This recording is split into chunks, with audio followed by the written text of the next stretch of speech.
After a deranged cult compromised Bionational's labs, leading to the escape of its alien specimens, the time for private interests in the possibilities of the Xenomorph had passed. The Earth government and Bionational Industries arranged an emergency meeting to confer regarding the severity of the situation. Present at this meeting was Dr. Arona, representing the Earth government, and Dr. Driner, representing Bionational, as well as two unidentified parties. Transcripts of this meeting outline Dr. Arona's assessment of the events unfolding, and plans to prevent an outbreak on Earth. Arona: all right, gentlemen, let's not do an elaborate mating dance all around it. We all know why we're here. Driner: perhaps we should reconsider having attorneys present. Arona: nobody's talking about prosecution. Let's not insult each other's intelligence. I'm government and you're private. My hammer is bigger, and I'd play hell whacking you with it. We all know that too. At least right now, anyway. So let's skip the scat and get to the bottom line. You had one of the aliens tucked away down in your essay lab, and some religious fanatics broke in and got themselves impregnated by the thing's embryos. We all know that. Your specimen got cooked in the explosion that destroyed the lab. The fanatics got away. We know that because we are still getting reports of the nightmares, so some of the damned things are still alive. Am I telling you anything you don't know?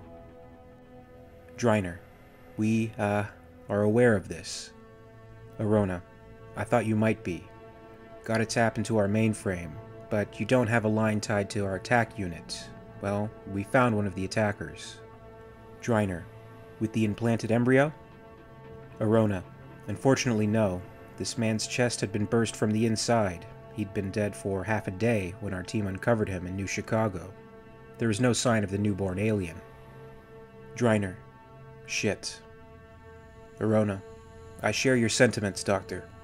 We would very much like to collect these things ourselves, but I'm afraid our worry is now larger than simply who will be the first to get a potential weapon system, no matter how valuable that might be.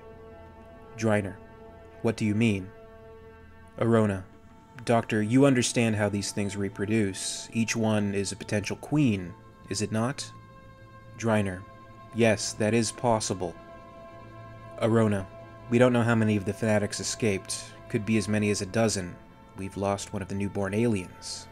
The others will be hatching from their human eggs shortly, if they haven't already done so. Is that not correct? Driner: well, it would depend on which eggs delivered their implants. The queen laid them over several days. Arona: but at the most, several days plus or minus is all, correct? Driner: I'm afraid so. Arona: Doctor, if there were, say, 5 of them implanted, and each of them produces a queen, and they all begin to lay eggs as soon as they reach maturity, how long do you think it might take before the damn things are swarming all over the place? Driner: there's no way to be certain, that is to say. Arona: it's rather like the hamster problem. If one mother and her litters all come to term and keep mating and having more babies who all survive, in a couple of years we're knee-deep in hamsters. Of course, that doesn't happen. Some are killed by the mothers, some are eaten by natural predators, some get stepped on by things with big feet. But these aliens don't have any natural predators on this world. It takes armor-piercing, military-grade weaponry to kill one, and even then it isn't easy. We have the reports from our colonial marines' encounters with them.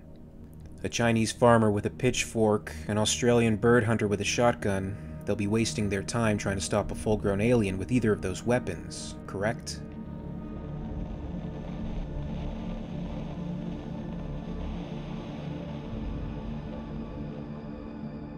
Arona: in fact, just about anybody who comes against one of these things is going to regret it. They reproduce like hamsters, the queens don't even need mates, they come of age real fast. We don't know where they will start to pop up. The fanatics have spread out. We've gotten reports of them all over the globe. Some have to be discounted, of course, but if 1/10 of the material is correct, we are going to start seeing these things making themselves known in both hemispheres from the equator to the poles.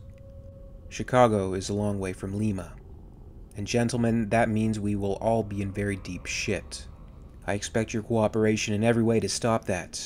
because if we don't stop it, making that big end of the year bonus is going to be the last thing you'll have to worry about. These things will be killing so many people that you'll hear survivors' outrage screams on Mars, and every one of them will be calling for heads to roll. I'll give them yours, then the government will give them mine. Arona and, in turn, the government had the cooperation of Bionational after this meeting, united in a common goal to see that disaster would be prevented.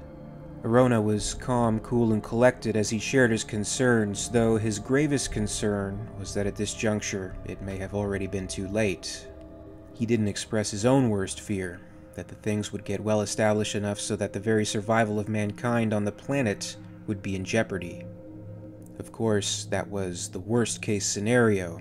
He didn't really think that would happen. It was just a nightmarish worry. He hoped. In this series, I'm recounting the Earth War, as depicted in the Aliens comic series, and the events leading up to it as well as its aftermath. The accounts are explored as originally published, despite certain names, locations, and other events having been altered over time. For more on the Earth War, you can check out the Accounts of the Earth War playlist on the end screen, and stay tuned for the latest videos. As always, I'd like to thank you very much for watching. I really appreciate it, and if you enjoyed this video, please make sure to give it a like, and you can also subscribe for all the latest videos from Alien Theory. A very, very special thanks goes out to WEYLAND Yutani executive, EmYarUk, part of the Patreon Hive. I'd also like to thank our Hive's queens, Lady Anne and Kimathi Thomas.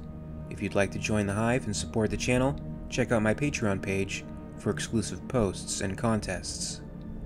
In the meantime, you can catch up with Alien Theory over social media. Follow @alien_theory on Twitter and @alientheoryyt on Facebook and Instagram for more. And until next time, this is Alien Theory, signing off.